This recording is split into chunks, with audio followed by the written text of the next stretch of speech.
Well, Wednesday was a very busy day on Rocky Top. You had 24 commits sign their national letter of intent, and Tennessee picked up another transfer from the transfer portal. Recapping all that and more right here on your Thursday Locked On Vols. You are Locked On Vols, your daily podcast on the Tennessee Volunteers. Part of the Locked On Podcast Network, your team every day.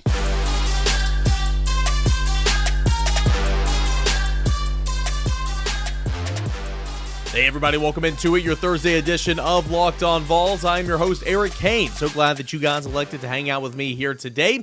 And as always, for subscribing and hitting that like button, that thumbs up, that heart button, if you're watching on YouTube. So we got a lot to get into today, but first, some housekeeping. This episode of Locked On Vols is brought to you by Sling TV. Sling has something for everyone, especially when it comes to college football coverage and college basketball coverage. With a massive lineup of games across the ACC, Big Ten, Pac-12, and SEC, I can always catch the games I want to with Sling TV, and now you can too. Check out Sling TV with the massive lineup of games all season long. Sling, the TV you love for the price you'll love. Go ahead and try it today. So Tennessee did a whole lot of work, signing, how many was it? 28 total guys in our lineup here at VolQuest.com. 24 commits. Another walk-on went ahead and signed in with the kicker. Tennessee signed another one to Deshaun Bishop, a local running back prospect, so that's 25, 26, and then announced the 3 transfers. They went ahead and announced that during their signing days as well. Those transfers being kicker Charles Campbell, tight end McCallum Castles, and offensive lineman Andre Carrick. So busy day. I guess that'd be 29 in total. Remember, the transfers don't count in terms of the recruiting rankings, but Tennessee, a solid day overall for the first day of the early signing period. Tennessee isn't probably done in this class, but I don't anticipate Tennessee signing anybody tomorrow or Friday, or today or Friday. But the Volunteers sit 12th in the country right now.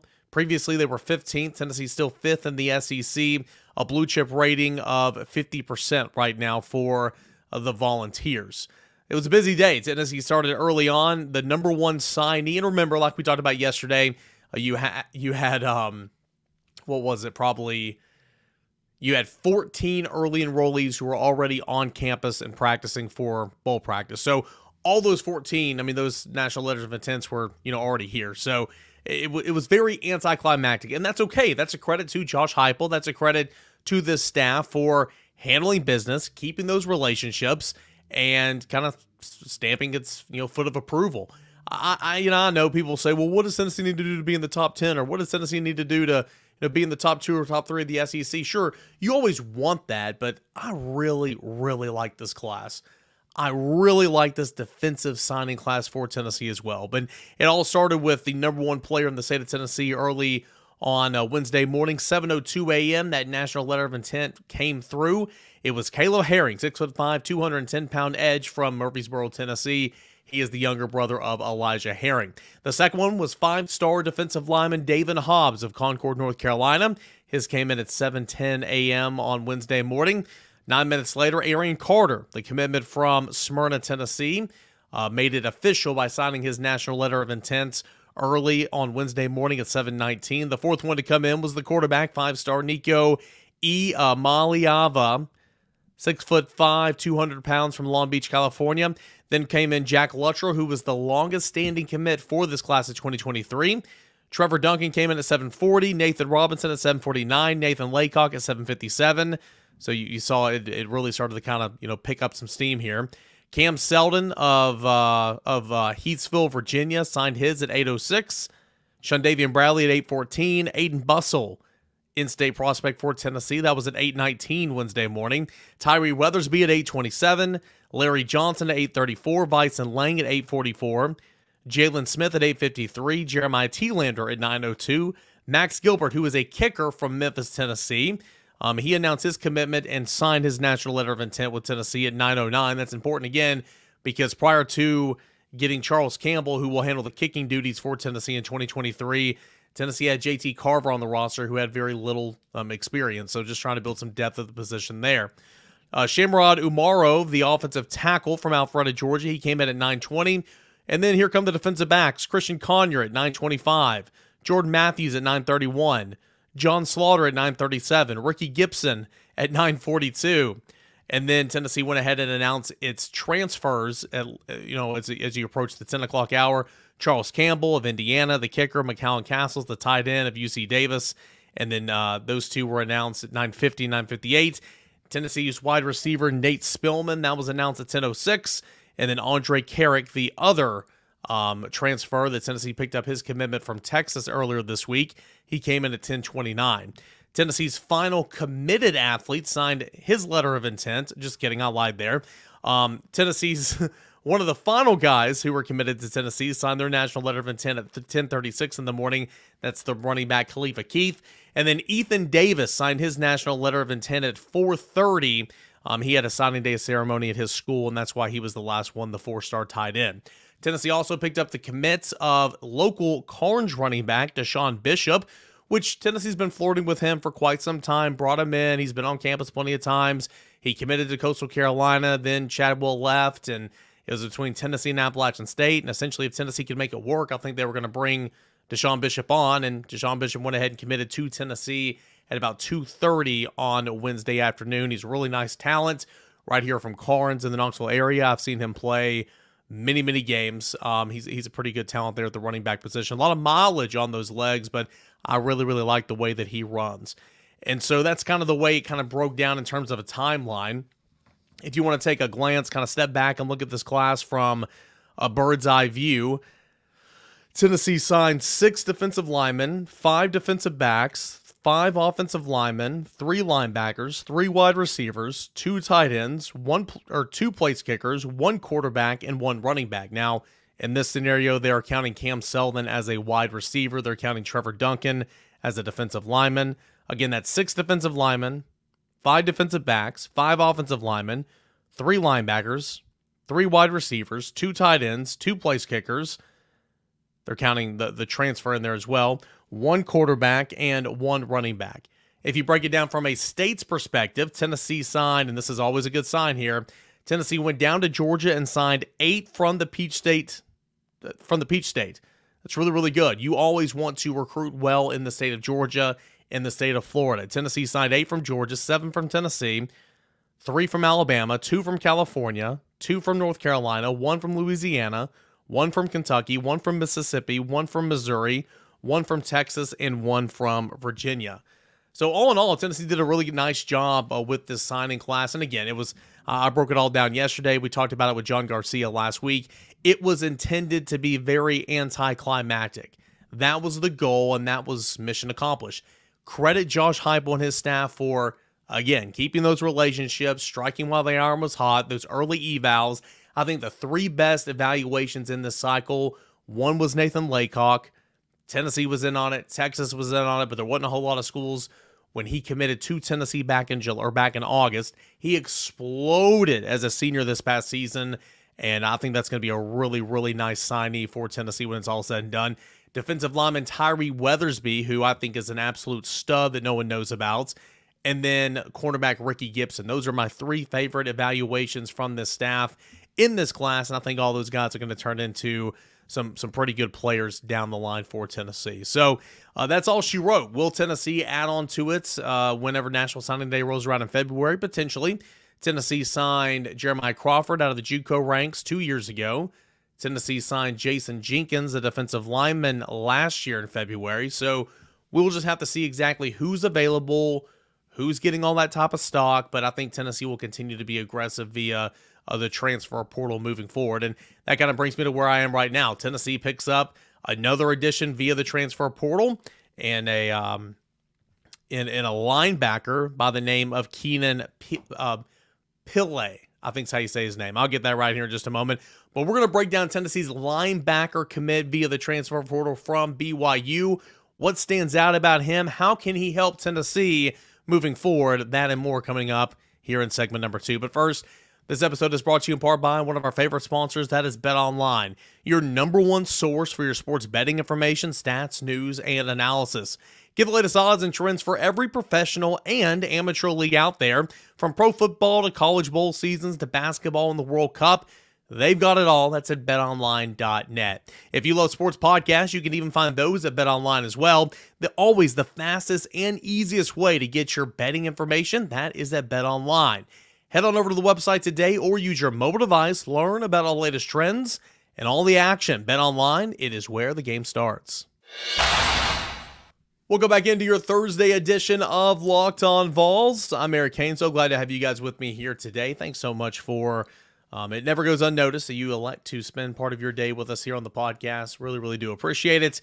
We're getting caught up on everything National Signing Day for the University of Tennessee from a Wednesday. And also, Tennessee picked up another commit via the transfer portal. Now, the addition of Keenan Pili, linebacker, 6'3", about 237 pounds. He is the fourth commit out of the transfer portal for the University of Tennessee. Keenan Pili will go into a group of offensive lineman Andre Carrick, who was a commit out of the transfer portal earlier this week, tight end McAllen Castles of UC Davis, and kicker Charles Campbell of Indiana. Andre Carrick came from Texas. So Tennessee, again, you've seen 6 guys go into the transfer portal, and now 4 guys come in. The 6 who have departed the Tennessee football program include tight end Miles Campbell, defensive lineman Jordan Phillips, wide receiver Jimmy Holiday, wide receiver Jimmy Callaway, running back Justin Williams-Thomas, and running back Laneith Whitehead. So Tennessee said goodbye to 6, have welcomed in 4, and with the latest one, Keenan Pili, coming in on Wednesday afternoon. I mean, we're over there at the facility. Josh Heupel just spoke to the media. He broke down, gave his thoughts on National Signing Day, and gave a little bit of an update of practice for bowl season and all that. By the way, Tennessee's been practicing since Friday of last week. Tennessee will now practice today. We'll break for the Christmas holiday. They'll reconvene in Miami, and they'll practice, I believe that we're going to practice on the morning after Christmas, December the 26th. Your boy will be down there in Miami, so yeah, lucky me, right? Getting away from this frigid, cold temperatures that's going to be here this weekend in East Tennessee. But more on Keenan Pili, all right? He's a really nice, good player. He is an older player, first and foremost. He is 24 years old. Originally signed with BYU in 2016. If you remember, if you go to BYU, you have to take on a mission, a multi-year mission. So he signed with BYU. He left, went on a multi-year mission, has come back, and he's been at BYU since 2019. In 2019, as a freshman, he played in 11 games. In 2020, he played in 10 games, was named second team All-Independents, named the Boca Raton Bowl defensive MVP, and BYU's 49-23 win over UCF. He was a team captain in 2021 and had a really strong start to the season before having to miss the final 3 games of the year, or the final, I guess would be final, started the first 3 games of the year and then missed the final 9 after suffering a season-ending injury. He had 31 tackles, really strong start to the season in 2021. He had over 70 tackles, 72 tackles, in fact, back in 2020. So when healthy, a really, really good player is Keenan Pili. Now, so far in 2023, or 2022, excuse me, he had 62 tackles this past season for BYU. He has got 191 total tackles in 34 career games at BYU. 62 this year, 4 tackles for loss, a sack, and that was all in 12 games this season. He had 13.5 tackles for loss and 3.5 sacks total during his time with the Cougars. He is a native of Provo, Utah, was a 3-star prospect back in 2016. And again, he was number 107 among his linebackers in his class, the number 12 overall prospect for the state of Utah. He plays middle linebacker. He finished second this year on the team with 62 stops. As a sophomore, he led the team with over 70. He had that injury in 2021. So he's an experienced player. He is, again, a bigger guy. He's bigger than anybody that Tennessee has so far this on roster right now that plays linebacker at 6'3", 240 pounds. And so, I think he gives Tennessee a breath of fresh air. Well, Jeremy Banks is not going to be on the team next year. He is going to play in an all-star game, and he will go and not use his COVID year of eligibility. Jeremy Banks won't be on the team next year. We'll see about Juwan Mitchell. I thought it was a slam dunk for a long time that Juwan Mitchell was going to be coming back next year. I don't know if that's so much the case anymore. We'll see. He still could come back next year. He does have a year of eligibility. We will see if that's the case following the bowl game. But I don't know about Juwan Mitchell right now. But what you do have, Solon Page is gone. He's exhausted his eligibility. So you're bringing back some young guys, and Elijah Herring, who got a little bit of taste at linebacker. Caleb Perry, who played very well on special teams, but didn't see hardly any meaningful action at linebacker. You have 3 guys coming in with this wave in the transfer or in the recruiting cycle, who all 3 of which are on campus right now going through practices, and that's Jeremiah Thielander, Jalen Smith, and Aaron Carter. But you need some experience. You do, because essentially you could lose 3 experienced veteran linebackers. 2 that play, and 1 that is very capable backup in Solon Page that comes in and gives you anywhere from 10 to 20 snaps a game. So that's worst case scenario. Best case scenario, you do bring back Aaron Beasley, which that's the expectation. But also you have Juwan Mitchell there next year as well. We'll see. But regardless of who's there and who's not, Keenan Pili is going to be a guy that can, play some snaps. Will he start every single game? I don't know, but he's experienced. He's got the size, and he's an older guy. I think that it's a guy that's going to really help mature and help grow up that young linebacker room here in Knoxville. So we'll see exactly, what the situation is going to be with Keenan Pili. He'll be here. To my understanding, he will be here in spring. He will go through spring practice. He was in-house back in 2019 when Tennessee lost in overtime to BYU. Tennessee had it, and of course they threw it over Lante Taylor's head. I don't think he played much that year, but he was in-house. He saw that. He played against Brian Jean-Marie when Brian Jean-Marie was the defensive assistant at South Florida. He played against Josh Heupel when he was the head coach at UCF. So Keenan Pili does have connections to this coaching staff. Caught up with VolQuest, talked with Austin Price, and we put that at VolQuest.com yesterday. And a couple notable, quotes I'm going to pull out here and read right here. He says, quote, the school that just piqued my interest was Tennessee. They reached out to me. I got to talk to the coaches a little bit more. I fell in love with the coaches there. I think that's the biggest reason I came to love Tennessee, just the culture that Coach Hype has built and what he's got going on. He said, what I remember about playing at Tennessee back in 2019 was the environment was super loud and how nice the people were. It was my freshman year after my trip, his mission trip. So I played a little bit, but it was the loudest game I've ever played in my life. He said, I'm really excited to join the team. I hope I can bring my talents and all that I've carried over the last 4 years just to have one last good year. Yeah, this is his final year of eligibility. Said, I pride myself in playing aggressive. I feel like I play with a lot of emotion. I'm not the most talkative guy. The field is where I show a lot of my emotion. I hope to bring that to the team. I hope to they feel my love of football, and I hope that I feel their love as well. Said this was one of the biggest decisions of his life, and being able to come to the SEC to play football was huge. Being around some of the boys, quote, seeing how they work, seeing how much they love football, maybe want to be a part of it. It was the biggest selling point. I felt like I could be right at home with the culture that was here. So he's an older guy, 24 years old. He is married. He has a wife. He jokes and says he's going to welcome all the grandpa jokes as well because, again, he will be an older guy. But this is exactly what Tennessee needed. Tennessee needed help at linebacker. I think Tennessee would like to add a pass rusher if necessary. We'll see if Tennessee goes after a defensive back now, but Tennessee has been at work trying to find some some supplements on the offensive side of the football. But for the first time, Tennessee jumps over on the defensive side of the football and brings in some help at linebacker. Tennessee gaining the commit of BYU transfer linebacker Keenan Pili. That happened on Wednesday afternoon. All right, when we come back, I had a few moments on Wednesday to stop and chat with Austin Price, VolQuest.com, on the addition of Keenan Pili and kind of what his thoughts were on what this means for Tennessee. You can see the complete video. That's up at VolQuest.com. But I do want to play a little bit of an excerpt from it. That's coming up next right here on Locked On Vols. All right, guys, we got a final segment left here of this Thursday edition of Locked On Vols. I'm at _Caner on Twitter, at Locked On Vols. Your host, Eric Kane. We were recapping Tennessee on National Signing Day, talking about Tennessee's new linebacker commit from BYU, a transfer in Keenan Pili. Pili, yeah, that's how he says now. I'm going to mess that up so many times. You guys know me.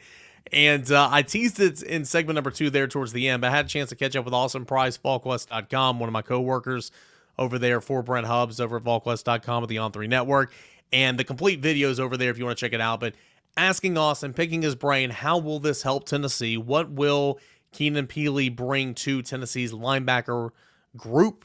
And what can we expect to see from this 24-year-old who was playing independent football, now transitioning over to the SEC? Here's part of my conversation with Austin Price on Tennessee's new linebacker transfer and Keenan Pili. Yeah, a big kid, 62 tackles this past year for BYU. He's an older player. He's 24 years old. He came out in 2016.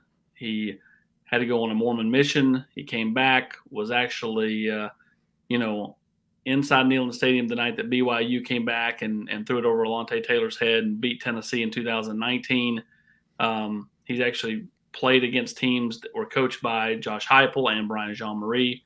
And so, has 1 year left, wanted to play in the SEC, and makes that decision to do that. And he came in last weekend, kind of quietly snuck covertly into town. Had a chance to catch up with him late in the weekend and talk about, kind of his experience at that point. It was done to Tennessee, and he just wanted to keep it quiet till signing day, and so that's why it was kind of hush hush. He's trying to kind of these transfers are they just do things differently than high school kids. The high school kids have to have the emoji tweet and the look at me tweet. You don't really see that with a lot of transfers. And again, he's 24, he's married, and you just look at life differently when it's more than just you. Well, he's been a team captain multiple years at BYU. He had over 70 tackles in 2020, excuse me. Played 3 games in 2021, suffered an injury, but came back and was tied for second on the team this past year with 63 tackles, as you pointed out. When you look at his film and kind of what he does defensively, what is that? What does he do well? What will he be bringing to Tennessee? Well, he's a big kid. Having been able to see him with my own eyes, and he's a bigger linebacker. He's bigger than anybody Tennessee's got that's in that veteran range. And, he's a legit 6'2.5", 6'3". And, he's a thumper, can play sideline to sideline. He's a smart guy. He plays aggressive. And that's kind of, when asking him, what do you feel like you bring? And he said, I bring a passion for the game. I'm really aggressive. He goes, I'm a quiet guy off the field. But on the field, between the white lines, it allows me to kind of release my emotion, and that's kind of how he plays. You mentioned earlier him being just an older guy, was in the stadium back in 2019, originally came out in 2016. How will this type of influence kind of help some of those younger guys, Elijah Herring, Caleb Perry, some of those other early enrollees who are already on campus? Plus, kind of how will he fill in next year? We'll see about Juwan Mitchell, likely Jeremy Banks not coming back, but you will have Aaron Beasley. Yeah, Beasley will be for sure back. Outside of that, I think everything's up in the air. I think that his veteran leadership and the way he approaches things will help younger guys. He's going to be a team guy, someone who, Elijah Herring or Arion Carter or Jeremiah T. Land or Jalen Smith or Caleb Perry, those younger backers can lean on. And, I think he'll really relish the role. He said he welcomes all grandpa jokes and kind of laughed that off. And, I think that you look at Tennessee's team this past year, Princeton Fant, 23, 24 years old. Hendon Hooker, 24 years old. They won with some older players. And I think that really serves a purpose right now. When you're a team still trying to climb out of scholarship limitations, trying to climb out of, being under NCAA investigation, all those things where you've kind of been hampered a little bit and overcoming all those transfers, having some older guys helps bridge the gap with the younger players. And I think that's what you're seeing. Again, that was some thoughts from Austin Price on BYU transfer linebacker, now heading to Rocky Top, Keenan Pili. You can catch that full interview over at volquest.com. It's been a busy week so far in terms of news. Tennessee's picked up a couple commits via the transfer portal. Tennessee's had one more player jump in the transfer portal. There's been practice. Tennessee is continuing its prep for Clemson in the Orange Bowl. Obviously was National Signing Day. That was anticlimactic, but notable, making that class of 2023 official with all those 24 commits who signed with the university. The university also announced 3 transfers. Not Keenan Pili, that came after, kind of later in the day, but they'll announce him as well at some point. So it's been a busy week here on Rocky Top, with Tennessee still gearing up for Clemson in the Orange Bowl. That'll be December the 30th. It'll be a week from tomorrow. We'll continue to break down that Tennessee-Clemson matchup. We'll talk recruiting. We'll talk, what did Dabo Swinney say yesterday that was just crazy. All that and more, that's coming up next right here on tomorrow's show for Locked On Vols. Guys, I appreciate it. Thank you so much for making Locked On Vols your first listen each and every day. Make Locked On Sports Today your second listen, right behind Locked On Vols, which, of course, is your first listen every single day. Appreciate you guys. Same time, same place. We'll do it again tomorrow. We'll talk Tennessee football, recruiting, whatever's out there. We'll discuss it tomorrow again right here on Locked On Vols.